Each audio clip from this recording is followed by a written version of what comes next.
I recently released a video on my channel about a trip I took to Finland and Estonia. And in that video, I talked about how impressed I was at the ferries that could like take you between all the Baltic countries, which are they're like little cruise ships. One of those ferries, sailing the overnight route from Tallinn, Estonia to Stockholm, Sweden, sank in the Baltic Sea in September of 1994, claiming the lives of 852 people.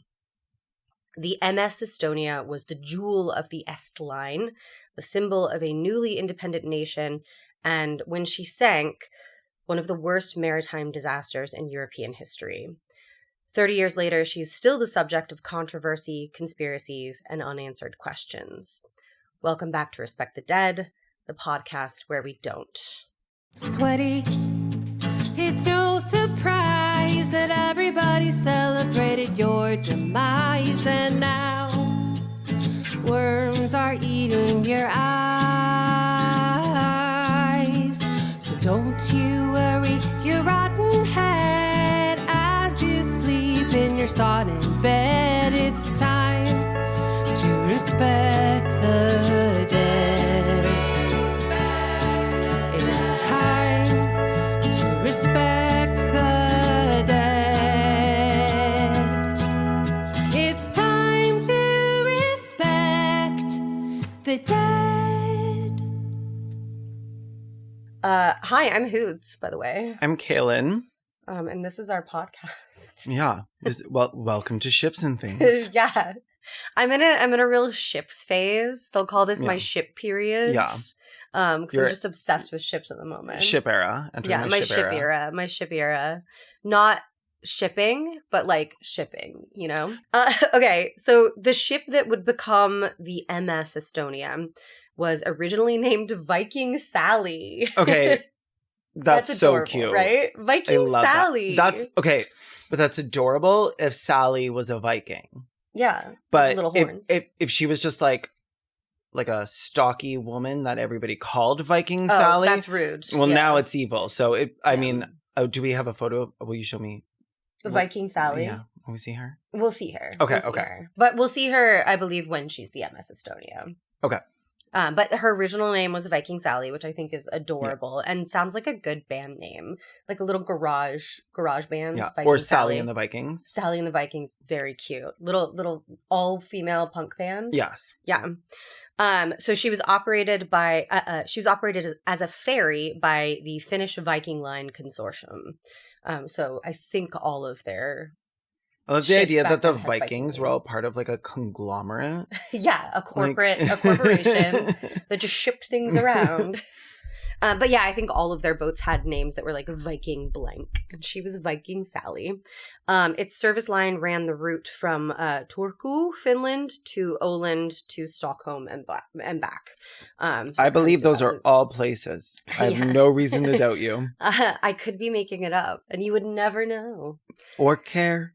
While operating as Viking Sally in the 1980s, she was the scene of the crime in 2 separate murder cases. Okay, I want to be the scene of a crime and a murder case, yeah. Not my own. This is the nice thing about my ship era, because we're talking about dead ships and not dead people, Mm-hmm. so she gets to be like a setting. Okay, I do like that though. Yeah. I don't know if we've ever covered a place before. We've had tigers. A theme park. Okay, yeah. Yeah. But a lot of that was about Eugene Mulville, right? Yeah. Mulville? Who's also dead. We covered a company. We covered Enron. Mm-hmm. Okay, and this will be our first ship episode. Okay. Of so far 2 ship episodes, but who knows? I might do a few more. Not me. So the first murder case was in 1986, when on the morning of July 10th, 2 Finnish men, Reijo Hamar and Antti Eljala, got into an altercation in Eljala's cabin. Hamar had stolen some cash from Eljala's wallet. Nice. And as Eljala got up to leave the cabin in order to report Hamar to the police, Hamar stabbed Eljala 5 times in the throat with a dinner knife. Stitches get stitches. Yeah. And then he strangled him with his bed sheets. After stabbing him in the throat? Yeah. Well, we've just been watching. He's like, don't worry, I'm putting pressure on it. And Oh my fun God, fact, what if he was trying to save him? he actually lived because of the strangling. He was like he was like, I regretted that immediately. Yeah. Here, I'm going to help. Listen. I understand. I overreacted. We've just been watching through all of the Scream movies together in our spare time, and I just assumed it was because he was operating by like movie rules where he's like, well, I have to use a second mode of killing you or else you'll jump back up and kill me. So Hamar was sentenced to life imprisonment back in Finland, but escaped prison after only 2 years. Well, yeah, because the prisons in Finland I know. are basically like luxury resorts. Little apartments. They're nicer than our apartments. Yeah, and they're like, listen, we obviously can't just lock you in. That would be inhumane. That would be inhumane. Yeah. And they're right. So we'll let you out. Yeah. And then he escaped. He and 2 other escapees roamed the countryside, robbing banks and getting into hijinks for a while until he murdered one of his fellow escapees, by hitting him in the head with an axe. It's like hitting him in the head with an axe or axing him in the head? Axing him in the head. Oh, okay. Yeah. Because like I feel like you would be like, if you get someone with a knife, it's stabbing. What is that? Cleaving with an axe? You've been cleft in twain. Yeah, I don't know if he was fully in twain though. Okay. I think it was just kind of partial twain. Partial twain. Fully in twain would take a lot of strength. Oh yeah, that's a lot of strength, or a lot of clefts. A lot of clefts. Yeah. Yeah. I've been cleaving here for hours. He's got a big old barely in twain. Yeah. Hamar was eventually rearrested in Stockholm and returned to Finland with the accolade of being named Finland's most dangerous criminal. And I think that that's so charming because he only murdered 2 people. Finland's next top criminal. Yeah. It's beautiful. Wait, the most dangerous criminals only killed 2 people? Yeah, what a wonderful, quaint country. But he did it in overkill ways. Yeah, he did. And he did it like kind of at the drop of a hat, you know? He stole some cash. You dropped my hat. Like, I can't imagine he stole that much cash, but he was like, do not narc on me. And then the second guy, the guy with the axe, I think he got into an argument with him, like playing cards or something. Like, he's got a little bit, like, he's got some anger management issues. Yeah. He was pardoned by President Tarja Halonen in 2004 and released from prison. And in 2011, he stabbed someone else in an argument, but they lived. So he was only sentenced to 4 years in prison and ordered to pay compensation to his victim. How does that pay compensation? I guess give him some cash for stabbing him. Or her. Or them. I don't know who they are. He now lives in Finland and goes by Andreas. I mean, that's also a cute name. Yeah. The second murder aboard Viking Sally occurred in July of Oh my God, hey, welcome. Welcome to the podcast. This is our guest co-host, Anguish. The second murder aboard Viking Sally occurred in July of 1987 and actually remains unsolved. 3 young German... I bet I could solve it. Let's try. Yeah, okay. I'm going to give you the details. Let me put my phone on silent. Let's solve this crime. Mm-hmm. Okay, no interruptions. Yeah, you can pick your phone back up after I'm done telling it, and you can go on Reddit and solve it. Okay. There were 3 young German tourists, Mm-hmm. Klaus Scheckel, Bettina Taxis, and Thomas Schmid. And Thomas the murderer. I bet it's him. They were en route from Stockholm to Turku. And they were sleeping in public areas because they didn't pay for a cabin. I kind of talk about this in my video when I'm on it. Like, you can just be in the public areas, but if you want to pay a little bit extra, you can have like a private cabin. Okay. But the public areas are so comfortable that even if you want to take a little nappy, you can. So that's what they did. They were like students, so they weren't going to pay for the cabin. Students are so cheap. Yeah, real tight with their money. Around 1 a.m., Scheckel and Texis, who were a couple, left the sleeping Schmid and took their sleeping bags up to the open-air deck at the rear of the ship for a little cuddle and a sleep outside in the Baltic air. A little before 4 a.m, a group of Danish Boy Scouts discovered them barely responsive and covered with blood with apparent head wounds. Mm-hmm. Texis survived, but Scheckel was pronounced dead at the hospital. Police investigated for years and didn't identify a prime suspect until 2019. The suspect was actually one of the Boy Scouts who had discovered the couple. And he would have been around 18 at the time. And he allegedly... Oh, that is a man scout. Yeah, that is a man scout. Yeah, that is a full-grown man scout. That is a legal adult scout. Yeah. He allegedly confessed to the murders in 2016 before later recanting his confession. No, it was him. It might have been him. I knew it was him. Or he might have just wanted attention. I thought it was the Boy Scouts, even when I thought they were 12. Scouts. Mm-hmm. The Boy Scout was eventually acquitted, and the case still remains a mystery. Not so to it me. could be him, or it could be that It's he not was a mystery claiming murder to me. for attention. Boy Scout, automatically suspicious. Jonathan Murder Scout. They know how to tie knots. They have little pocket knives and stuff. Mm-hmm. That's why they were so bloody, because they had to do so many little stabs. That's right. Mm-hmm. That's why their heads were bloody too, because like eventually he was like, "Why don't I stab him in the head?" Yeah, well, because like all these tiny little stabs all over the body, they're not killing him. They're not even reaching an organ because the blade's like this big. That big. So he's like, "Let's go for an eye or an ear." A little eye moment, a little ear moment, mm-hmm. a little nose and throat moment. Let's take an ad break.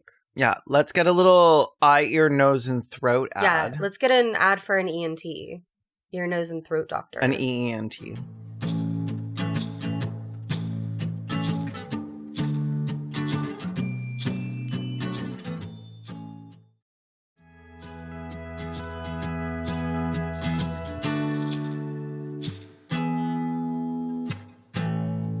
And we're back, and so is Angus.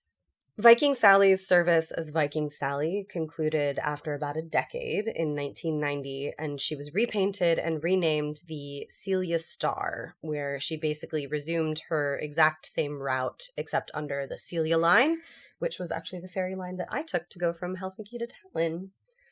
Well, thank God you weren't there on that day. I know. She was only the Celia Star for a year, though, before being transferred to the Vasa line or the Wasa line, being renamed the Vasa King, which I think officially makes her a drag king. Well, see, that's beautiful. Because she's the Vasa King, but we refer to all ships as she. I assume when she's in Vasa drag, though, we refer to her as he, right? Yeah. The Vasa well, King. Also, Viking Sally would be a great name for a drag king. It would. Yeah. Viking Sally. And a drag queen. Yeah. And a drag them. It's just a great name. Are you having a good time? We need to get a tiny little microphone for him. He's like grabbing at for the his couch purr. like, oh, yeah, it feels so good. He just likes ruining the things that I love. As the Vasa King, her route did finally change somewhat, but she was still basically providing like overnight ferries between eastern Finland and Sweden. And in 1993, following Vasa Line's merger with Celia Line, the Vasa King was sold to the ship company Nordstrom and Thulin to be used in the newish Swedish-Estonian shipping company Estline's route between Stockholm and Tallinn, and she was renamed Estonia. So the actual country of Estonia had only just reestablished its own independence from the Soviet Union in 1991. So the establishment of their ferry line, S-Line, and the christening of the MS Estonia represented kind of opening the gates, so to speak, to the West. And my friends who were like, like millennials and older who live in Finland, have described to me like going to Estonia in these like early years right after independence and like how different it was. And so this is like a really important part in their history. And the ship kind of is a symbol of that to the nation. The Estonia was the largest Estonian-owned ship at the time of her service and the crown jewel of the S-Line. And here's a size comparison, comparing her to an Airbus A380. And comparing both of them to the size of a sheet of paper. A really big sheet of paper. An Airbus... I don't know if you've been on an Airbus A380. I don't believe so. They're often the ones that have. I think they're always the ones that have two levels. Yeah, I guess another scale of me on there would have been helpful. Yeah, a person. Where am I? Actually, there's a little bus. That's like a bus, and that's a car. Oh, okay. And that's a person. Oh my god. Oh, thank you. It's so tiny. This would not have been clear in the version that was supposed to be that version. Okay. I hadn't even seen those. There's you. That little tiny thing. I'm so small. You're so skinny. Me, I'm just a little stick. So it's huge. It's enormous. Okay, well, that's crazy. Yeah. You could fit like 10 people standing on their shoulders. Yeah. Going up. Going up. Maybe even more than that. There's no way to know. I can't count. Okay, that's crazy. That's bonks. Yeah. She's huge. It's bigger than the sea. Yeah. That's why she was so good at sailing it. You just had to plop her in it and walk across. Yeah. She had 11 decks total, 2 dedicated for cargo, 2 for crew. The way I thought you meant dexterity for a second. She has 11 dexterity. You've been playing too many video games. I was like, oh, damn, she's so maneuverable. Nothing bad's ever going to happen to her with 11 dexterity. No, 11 decks. So you could definitely stack more than 10 people on top of each other. Well, I will say that's too many decks. That's a lot of decks. Mm-hmm. You don't need that many decks. 2 were dedicated to cargo, though. So 2 is just for storage. Okay. 2 were for crew so that they could get away from the passengers, crew-only areas. And the rest were passenger areas that included public seating areas, shops, private cabins, restaurants, a club/karaoke bar, a casino, saunas, sun decks, etc. Damn. And she could accommodate around 2,000 people. What the fuck year was this? The 90s. Damn. Early 90s, yeah. Luxury. Yeah. Like I said, those ships the ferry that I went on in Estonia was very, very similar to this. And 2 hours was not enough. That's crazy. I would have done an overnight because the trips from Helsinki to Tallinn is only like 2 hours, but from Tallinn to Stockholm or vice versa is like an overnight. It's like usually like 12, 15 hours. I would just take the Jane bus when I went places. People got shot on it, but that's okay. It was cheap. Estonia also had, most importantly for the discussion of the sinking, a car deck that stretched the whole length of the ship. And that could spoilers. And that could be accessed in port via essentially like a hinged bow that would open up.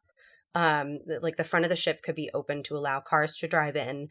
And when she was at sea, the bow visor would remain closed and locked. And here's a picture of what it looked like when the bow visor was up.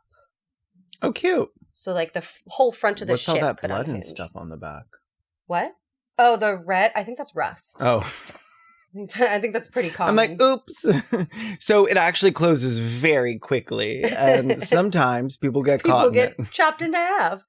Yeah, so it like... Cleft in twain even. Cleft in twain. Just like a little doll's house. It opens up at the front. 2 major sources that I use for this episode are a 2020 Swedish documentary called Estonia, that I have some major issues with that we'll get to later. But it did have some like really good interviews with survivors, and a piece in the Atlantic by William Langevich. I'm not quite sure how to say his name. Langwiesche, titled Sea Story, that is like an incredible, harrowing piece of journalism. And everyone should go read it if like you don't want to sleep tonight. It's very scary. MS Estonia departed Tallinn, Estonia, en route to Stockholm, Sweden on September 28th, 1994 at around 7:15 p.m. local time. The usual journey was about 15 hours, so many of the 803 passengers aboard that night had reserved cabins to sleep in. In addition to the passengers, there were 186 crew aboard, bringing the total number of souls aboard Estonia to 989 individuals from 17 different countries, which is a little under half of her maximum capacity. And that involves, or that includes kids as well, right? Oh, yeah. Okay. Yeah. Sorry, we said individuals, and children aren't people yet. Not until the age of 5 in Finland. When Estonia departed Tallinn on the evening of September 28th, 1994, a low-pressure system near Oslo had begun making its way east, bringing inclement weather to the rest of the Baltic region. In the early hours of the evening, the changes in weather might have only resulted in some light craft warnings, nothing that would have been even registered to the passengers of the enormous, like, cruise ship, like, ferry. Like a warning to the entire craft. Light craft warnings. Like, so whenever there's, like, changes in weather, like if you're on a dinghy, they're like, get out of the water? They'll issue warnings for, like, weather. So light craft, like a dinghy, like a small motorboat. I just picture, like, somebody getting on the PA and be like, we're going to be doing some light crafting, so just a warning to anyone. We got out the popsicle sticks. Got 10 minutes to come up here if you want to make your light crafts. No, it would have been just choppy enough that the only people who would have had to heed any warnings were, like, smaller vessels. And it probably would not have even, you wouldn't have even felt it aboard the ship. Surviving crew members recalled lashing down vehicles on the car deck in preparation for potential storm conditions, but Estonia was full speed ahead at around 19 knots. So they were like, it might get a little choppy. We'll tie down the cars in the car deck, but other than that, we're cool to carry on. By 10 p.m., she was still running at full speed, but was slowed somewhat by the pummel of wind and waves that had begun to violently pitch the ship. It was at this point of the evening that many of the passengers began to grow seasick and retire to their cabins. The weather grew worse, and the ship more difficult to maneuver as the evening wore on. The ship band cut their show short at around 12:30 after a dancer fell into them. Okay. So it's getting really choppy. And at around 1 a.m., with wind gusts somewhere between 85 and 100 kilometers an hour, the passengers aboard the ship recalled hearing something like a heavy metallic bang or an explosion. 85 to 100 kilometers an hour is insane. That's got to be like hurricane conditions. There's no way to know.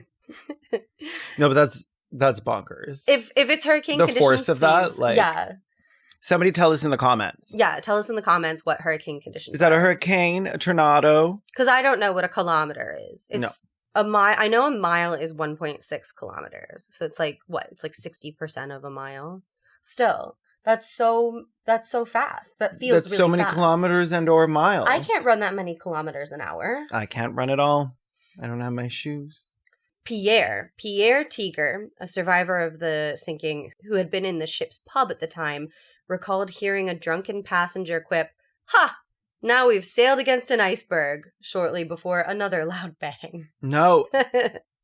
You can't make jokes like that. No, again, knock on wood. Knock on wood.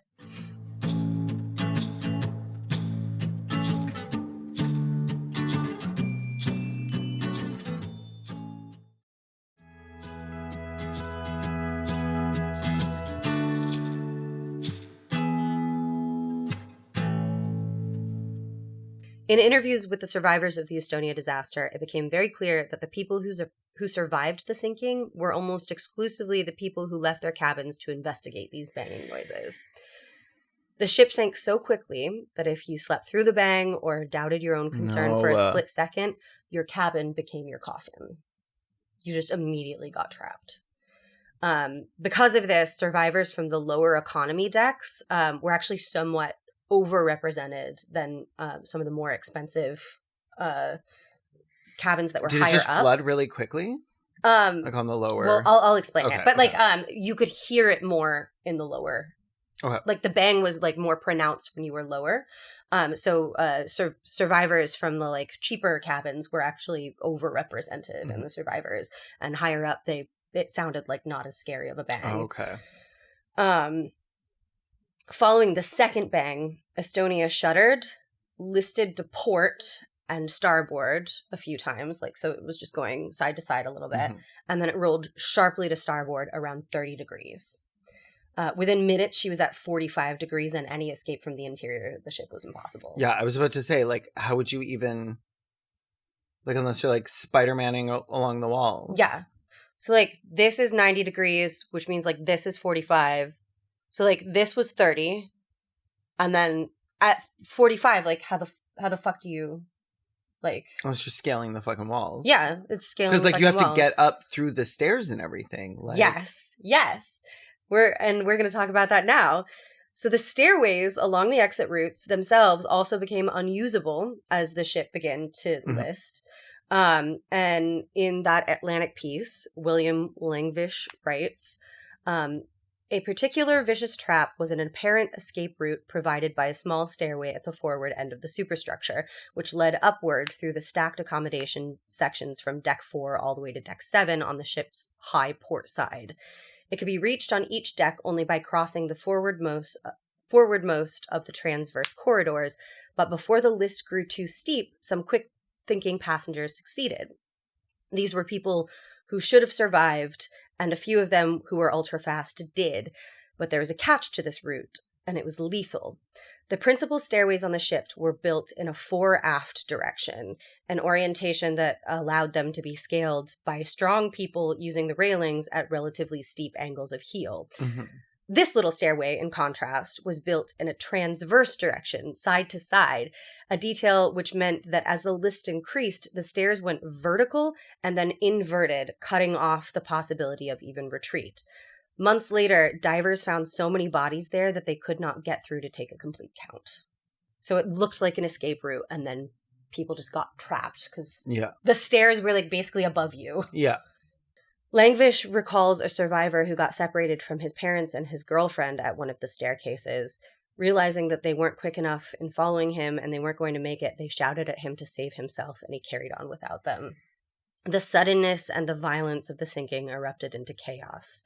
People were crushed by sliding slot machines, soda machines, and falling bodies. The life jacket compartments were rushed, and in some cases, life jackets were wrestled off the backs of people already wearing them. Okay, I have to say, if there's a soda machine on a ship, that shit needs to be in the wall. Yeah. Like, because they already have, like the rocking of a ship. Yeah. Like, it could fall anyway. Like, it needs to have the strength to be, like... Right. Like, hanging from the fucking wall, basically. I mean... Because people get killed by them, like... Normally. Yeah, like in the mall. Yeah. So, like, putting, like, 100 of them on a ship. Right. And, like, having them, like, flinging around the hallway. Yeah. Like, that's so Falling scary. Into people, that's terrifying. That is some Final Destination shit. Yeah. And, like, the one that I went on had slot machines, but I don't know if they were, like, normal slot machines or if they were built into the floor of the ship or, like, so... That still might be a thing on ships. Yeah. I'm actually not sure if there's any kind of, like, maritime law regarding, like, giant machines that can crush people.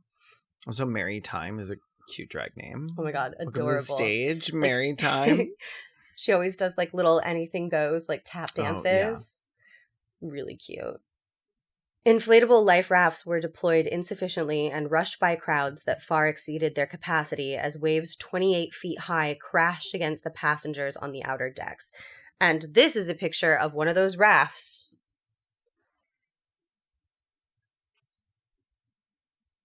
What is this made out of? It's an inflatable raft. This is one of those... Looks like it's really doing its job. Yeah, this is one of those incidents where... obviously lifeboats could not be deployed. Well, the water's... Like, actual lifeboats could not be deployed because the ship was on its side. Oh. So, like, even the ones that you can access that are already under the water are, like, how do you launch that off of the side? So there are life rafts in addition to lifeboats. But again, they were being deployed, like, very poorly. Mm-hmm. So that one's not even fully inflated.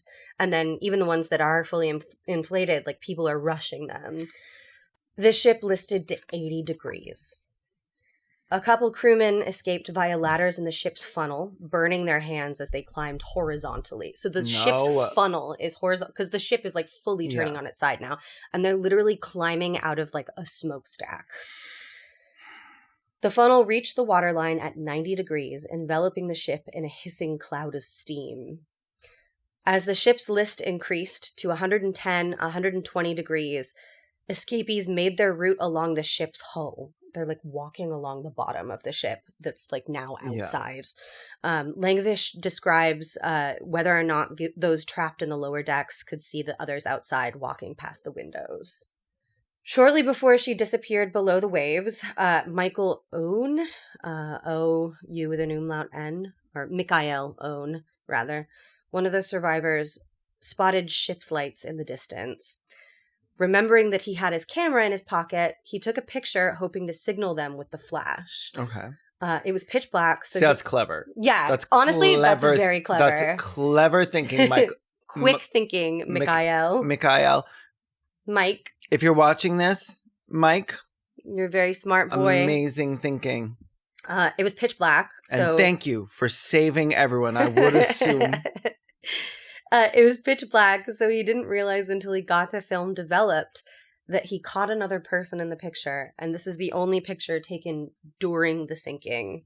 It's a little scary. He has one Terminator eye that's red.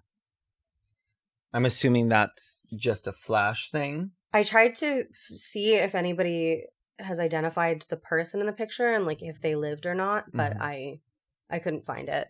Let us know in the comments if you are the person in the picture. If you have one red eye and might be a mermaid. The little...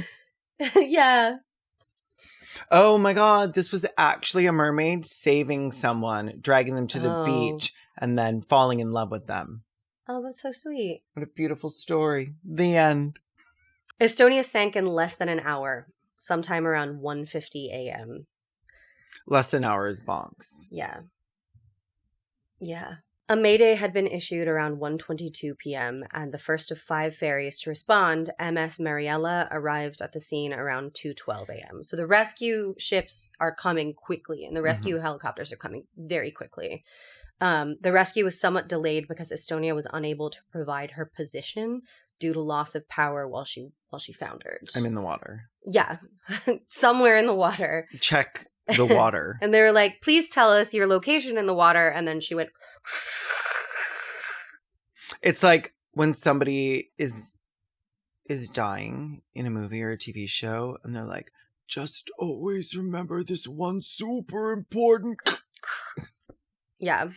The killer is... Exactly that. So, just like on the RMS Titanic, hypothermia was an imminent danger to those attempting to escape the Estonia. Water was not quite as cold. The water in the Baltic that night was actually significantly warmer than the North Atlantic in 1912. It was around 50 degrees Fahrenheit. I was like, enjoy boiling to death. Fahrenheit, which is... Hey Siri, what's 50 degrees Fahrenheit in Celsius? 10 degrees Celsius. Well, that's not bad. Yeah, as compared to 29 degrees Fahrenheit. I mean, it's not like Titanic. It's not like cozy. No, it's not a warm bath, but you're not going to die in like half an hour. Well, yeah, not within not from half the an hour. water. It is 50 degrees is not compatible with human life, but you can go swimming in it. You can go swimming in. I mean, you could go swimming in water colder than they were for the Titanic. But you staying submerged in that kind of water is dangerous. Oh yeah. For an extended period of time. It also, like, you go into shock or you, like... Well, the water was also... start to get cold. Like, choppy and... Yeah, so those not wearing... Like, it's getting on your head, it's getting in your mouth, it's going in your eyes, like... Yeah, if you can keep your head above the water and you're, like... Yeah. Like, you're calmly floating in 10-degree water, like, that... I'm assuming you could live a bit longer waiting for... Yeah. For rescue services. But like hypothermia was definitely a danger and it definitely killed some people, but it's not like Titanic where you had less than 40 minutes generally. But it's also not like Titanic in that the sea was not like glass. Yeah. It was like very choppy. So those that were not wearing life vests just slipped under the waves and drowned like almost immediately. And many with life vests still ended up succumbing to the colds.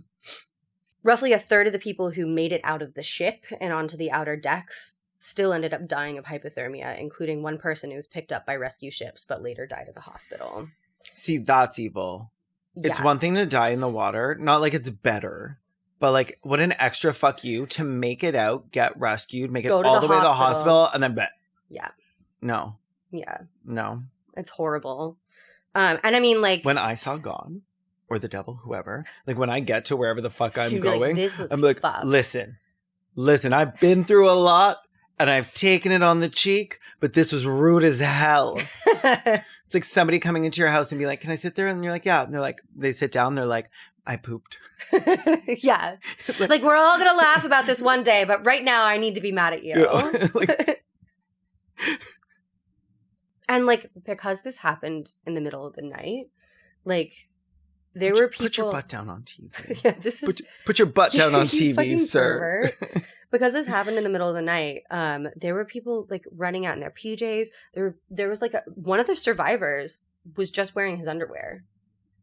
So he was, like, in a life raft, like, in the water, in nothing but a pair of boxer shorts. Like, so people were, like, again, it wasn't like Titanic where people had time, which I'm only mentioning because it's the most famous shipwreck, where people had time to, like, put on their coats and stuff. It was like, I'm in the nude, I'm going to make a run. Would that be better? Not if you go into the water. Yeah, that's what I was about to say. But if you're in a life raft. Oh, okay. Yeah. Gotcha. Okay. I was like, I don't know that I would want to be wearing, like, those, like, the shit back then was restrictive as hell. Yeah. Like, if you're wearing a coat, you probably also have, like, a 10-piece suit on. Right. Like. Although, even going into the water, if you're wearing a life vest, at least... It will keep you warmer than just being in your nightgown or being naked. If you're not wearing a life vest, the heavy clothes will drag you under. Yeah. So it's like, but yeah, I mean, there were people who escaped Estonia, like, basically in the nude. But then you're in serious danger of dying. However, the rescue itself was swift. And there were even, like I said, the guy who survived wearing nothing but his underwear. There's like a picture of him, because the rescue helicopter. That? I know. I didn't print that one. You're like, oh, a man in his underwear. Kaylin wouldn't like to see this at all. There is if you go and watch the Swedish documentary, I think they flash it really quickly. There's like a picture taken from the helicopter of him like laying in the life raft wearing a life vest and his little box. In 2025, he would have been like, yeah, for the gram. Oh, totally. Getting rescued. Of the 989 souls aboard Estonia, only 137 survived her sinking, and only 94 of her 852 dead have been positively identified. Most simply disappeared, the details of their final moments a nightmarish mystery for their loved ones. Immediately following the sinking, the governments of Sweden, Finland, and Estonia announced their intention to salvage the wreckage and the bodies of all of the victims. The bow visor that hinged to allow cars to drive onto the deck was located about a mile away from the rest of the ship, leading investigators to assume initially that the sinking was caused by the bow visor becoming dislodged by the waves and the car deck becoming flooded. An examination of the wreckage confirmed that this was most likely the cause. The bow visor was ripped off in just such a way that Estonia's car ramp was also pulled open, and the sensors that would have tripped an open or unlatched warning on the bridge failed. And here's a picture of her bow visor after it was located. Oh, damn. She's like right off there. I love the little white and blue color scheme. Yeah, it is pretty. Yeah, I think that's on display in a museum in Sweden, I want to say. The amount of people who've probably seen this photo and been like, it's proof of aliens. Look at it. Look at that. It's a little saucer. It's very eerie looking at it. Yeah, it's uncomfortable to just like look at a chunk of it and being like, it's just this. That's the chunk that murdered a bunch of people. Yeah. Yeah. That's a chunk that murdered like 90% of the people on board. And with that, let's take another break for ads. Let's get an ad for murder. My least favorite. My least favorite murder. Yeah.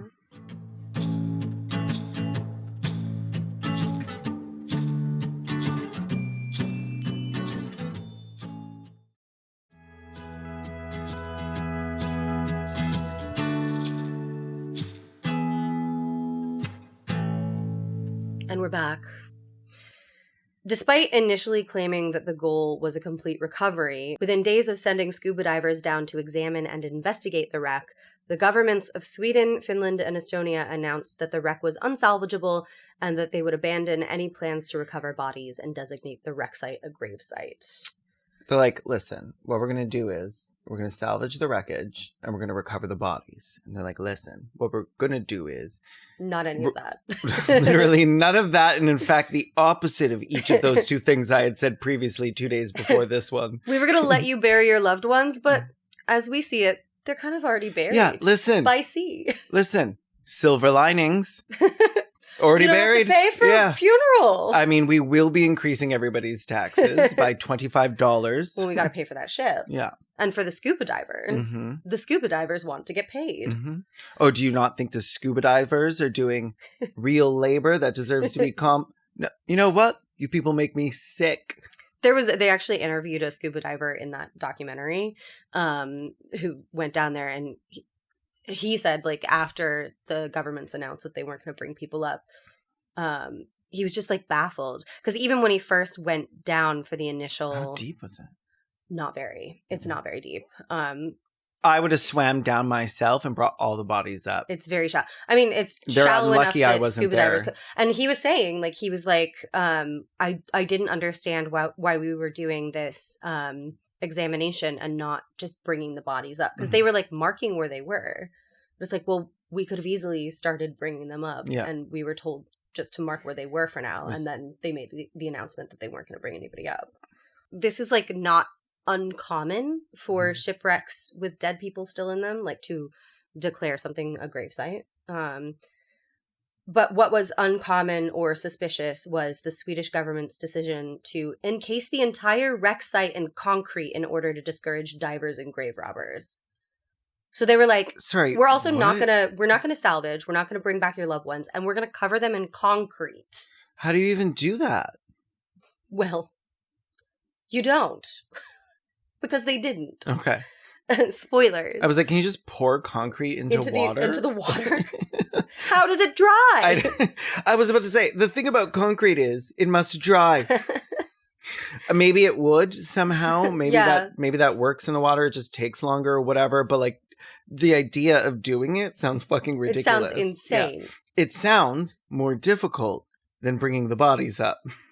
Definitely. But I'm not a diver and I'm not a concretist. I'm not a concretorian. Listen, I've spent my nights at the concretorium. But I wouldn't deign to pretend I understand the intricacies of it.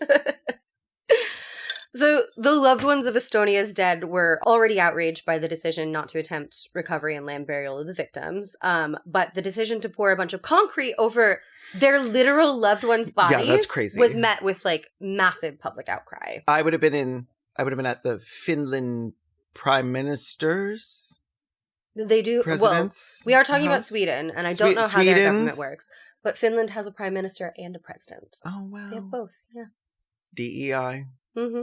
Nevertheless, Sweden moved ahead with the plans initially, pouring thousands of tons of pebbles over the wreck as a preliminary step in encasing the site before quietly abandoning the idea. So I guess their plan was like, we'll pour a bunch of rocks on it first, I guess for the concrete to go on. Mm-hmm. So not... Oh, okay, I see what their plan is to have like a huge heavy amount of concrete that they're like putting on like closer to the surface. Like a pile of rocks. And then it'll like go, a little bit will go through all the rocks and then it'll turn into like a big like upturned bowl. Yeah. Basically. Like a boulder, a big boulder. Yeah. That's stupid. Incredibly. What year was this? 94. End of 94 into early 95. Humans' brains weren't any smaller back then. It's just a very stupid idea. Yeah. A very stupid, cruel idea. The government loves stupid, cruel ideas. All governments love stupid, cruel ideas. Yeah. And honestly, I think the fact that it was so stupid was like why they abandoned it. It wasn't because of the outcry, because they didn't make an announcement. Like, we heard you. We're listening. We're learning. Mm-hmm. We're making our profile pictures black. We're listening. We're learning. We did already cover them in a billion pebbles, though, you're still fucked. But, you know, I mean, listen, they're not covered in concrete, and we think that's great. This is basically the same as burying them. What is soil but crazy tiny pebbles? Really tiny pebbles, exactly. I've always said this. However, The governments of Sweden, Finland, Estonia, Latvia, Denmark, Poland, Russia, and the UK signed a treaty in 1995 declaring the wreck a protected site and prohibiting their respective citizens from visiting or even getting close to the wreck, which is protected to this day by the Finnish Navy. The idea that, like, people are being paid full-time to protect a pebble body pile when all of this could have been avoided by just bringing all of it up. Like, that sounds cheaper in the long run. I get like, again, it's very common to declare a wreck site a grave site, especially when there are still floating bodies there. I get that. I get that. But I will also say, you're declaring it a grave site. It's literally a grave site. Like, it is a grave site. Yeah. Being like, I declare there's a bunch of bodies in the water. It's like, well, yeah. I mean, you can declaring it a grave site and therefore discouraging people from diving to it is the thing because that now it's rude. Now it's tasteless. 10 minutes ago, it was just the ocean. But not letting people even get near it also means that, like, loved ones can't, like, take a little ferry out there and, like, put down flowers and that kind of thing. Take a little ferry out there and be like, you bring them back. It's very, like, this was widely considered incredibly shady behavior on behalf of the governments, on the signatory governments. Headlines all over the place. Government shady. Yeah. It's never happened before. What do we do about the government shady behavior? Especially on the parts of the governments of Finland, Sweden, and Estonia, which actually... Little Miss Pebbles. Let's say, like... Was Sweden, right? Finland's government, like, their idea of a scandal is, like... I mean, their idea of the world's most dangerous criminal is a guy who's killed 2 people. Mm-hmm. So their government generally is pretty transparent. So I get why this outraged Nordic people... Mm-hmm. The UK signing on just sounds like hijinks. Like, oh yeah, they love a bit of shadiness. Oh, of course. So because it seems shady, it quickly fueled a lot of conspiracy theories. The 2 most popular, I believe them already because of the shadiness. Well, because of the shadiness. So this is one of the things about conspiracy theories. And it's why I do have some sympathy for people who fall into some of these.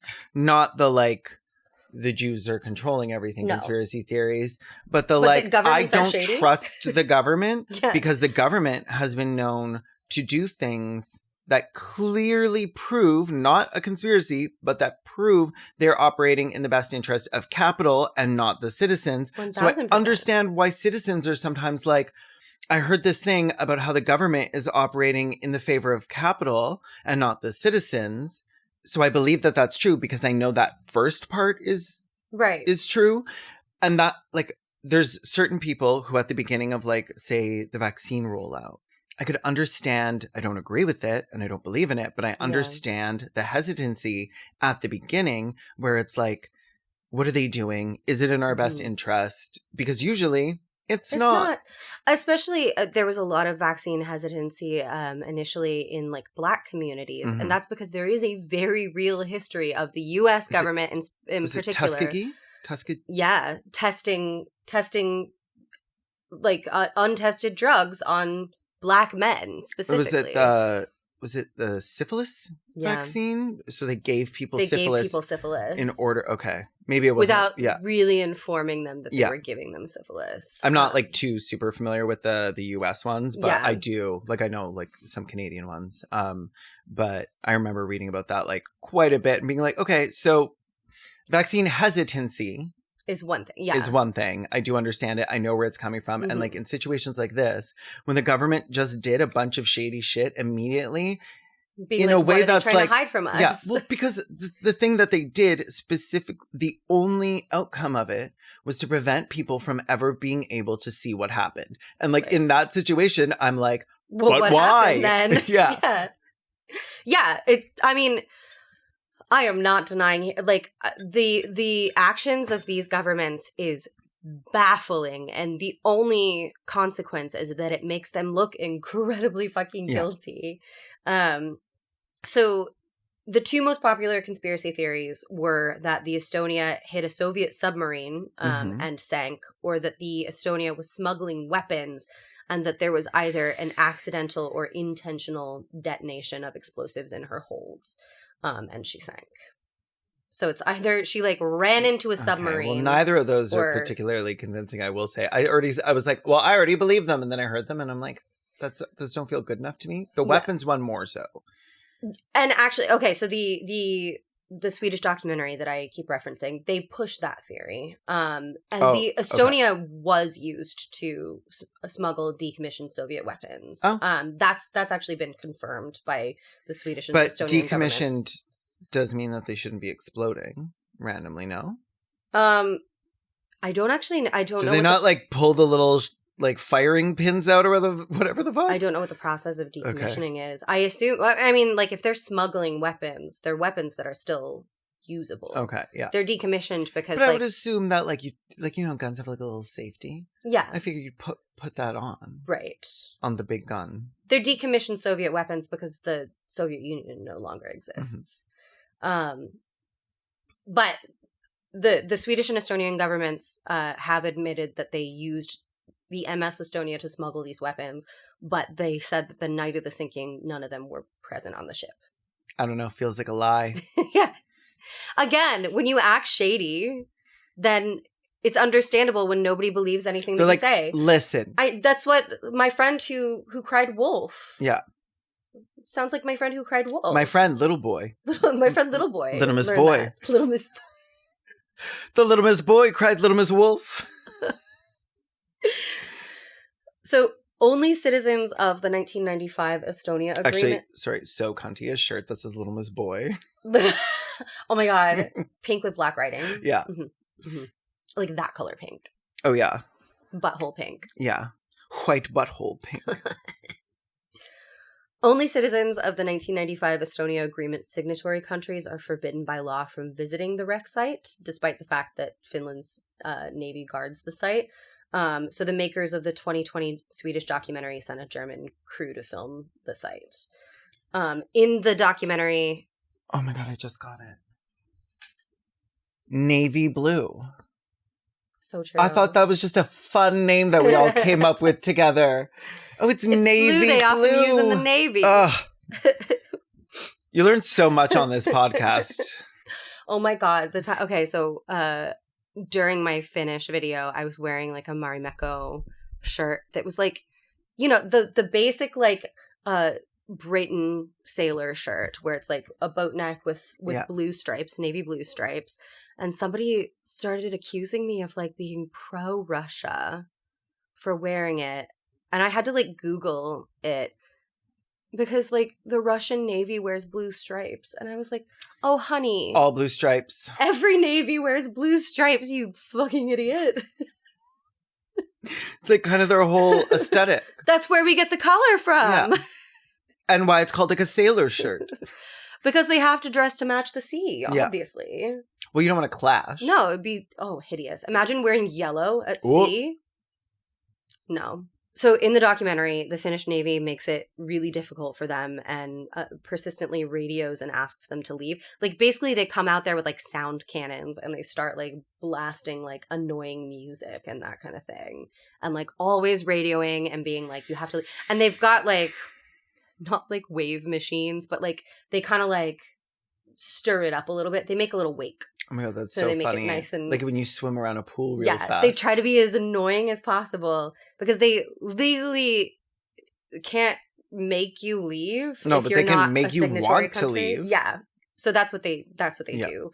But this German crew does manage to send an ROV down, and they discovered a significant hole in the side of Estonia's hull, which prompted the Estonian, Finnish, and Swedish governments to launch a new technical investigation into the sinking of the Estonia.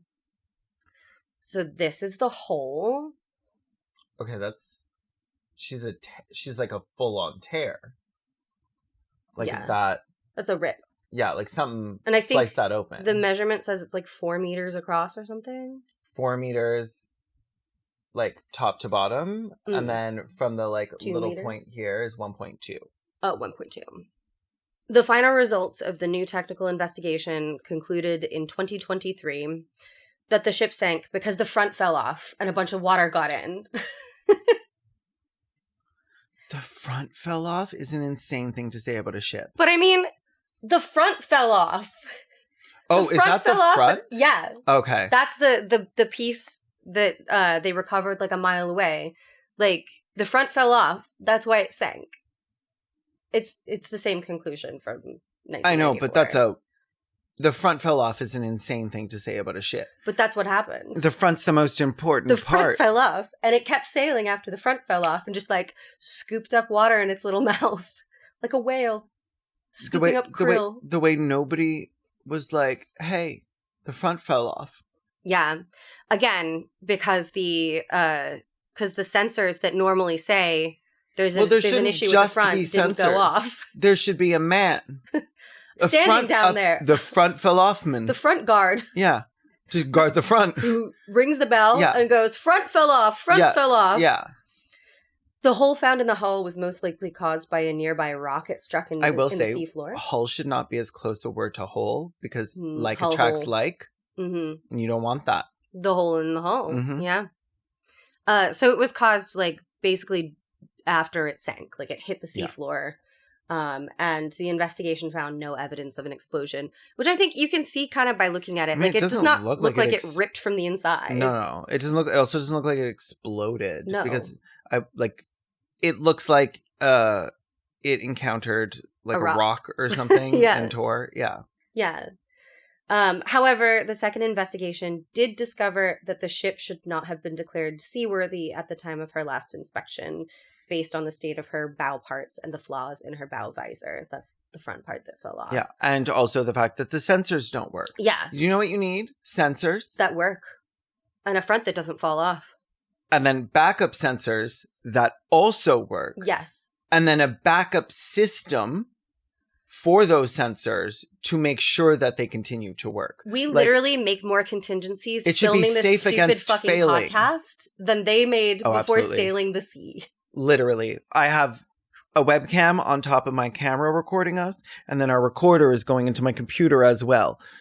And we got 2 separate mics. They were not worried about this at all. They were not worried about this. They were like, at all. listen, what's going to happen? Is the front going to fall off? If that happens, we have sensors. Had she not improperly passed inspection, the disaster would likely have never occurred because she would not have been declared seaworthy. I often say, ships not at sea, don't sink. Don't sink. So true. Mm-hmm. They would have dry docked her. They would have fixed her. And instead, they put a bunch of families on her and sank her. Okay, see, I would rather... Number one, I think being dry docked would fix me. I don't even know what that means, but it sounds wonderful. But please do not put families on me and sink me. Estonia rests on her starboard side at a depth of a little over 200 meters. Diving. That's nothing. Yeah. She's literally just I'm like tall right enough under the waves. to like. You probably keep my neck and go reach down and grab her and pick her up like Ursula. Yeah. When she's like stirring the water. Yeah. And I mean, that's why they keep protecting her, because she is like diveable. Yeah. There's probably free divers who could hold their breath and swim down there. What they don't want, I guess, is people going and getting stuck in there and then they have to go save them. Oh, yeah. I mean, that's the scariest thing I've ever heard. Yeah. And I'm sure all the bodies are gone now because it's been 30 years. But yeah. But like in the early days, they didn't want people going down and like taking pictures of bodies, which is like totally reasonable. There's like a few ships with like, I think one of the ships in like one of the Great Lakes, because it's so cold, there's still bodies in it. And people will go down and like take pictures of the bodies. And that's tasteless. Yeah. Have a little respect for the dead, I do say. Yeah. As we always say on this podcast. Like the podcast where we respect the dead. Speaking of which, you can follow Respect the Dead on Twitter and Instagram at _Respect the Dead. I almost put _/Respect the Dead. Perfect. That's not it. _Respect the Dead. And you can follow us on Blue Sky at Respect the Dead. I'm Hoots. You can follow me on Twitter at Punish Hoots, and you can follow me on Blue Sky at Hoots. And also check out some of my YouTube videos, including the one in which I went on a ferry. I'm Kaylin. I'm on everything as Kaylin Conrad except Blue Sky, which is Kaylin. And I have a little YouTube channel. It's actually quite a huge one. A little enormous YouTube channel. Look at the beautiful plaque they sent me. You could see half of it above my head. If you want to suggest someone else for us to cover or something else that is dead for us to cover, you can do that over on our Patreon, where you get access to our suggestion cemetery. You can submit a name as well as a key to the morgue, where we debrief after every episode and our autopsy report minisodes. And if you're watching on YouTube, where we now have full video for all episodes, don't forget to hit subscribe and turn on that bell so you get notified every week when there's a new episode. If you're on a podcast app, give us a sweet little review with 5 stars. Okay, thank you. I love you. Goodbye. Say goodbye, Angus. No, he's dead. I love that you've joined us for the episodes, Angus. I know, right? It's time to respect the dead.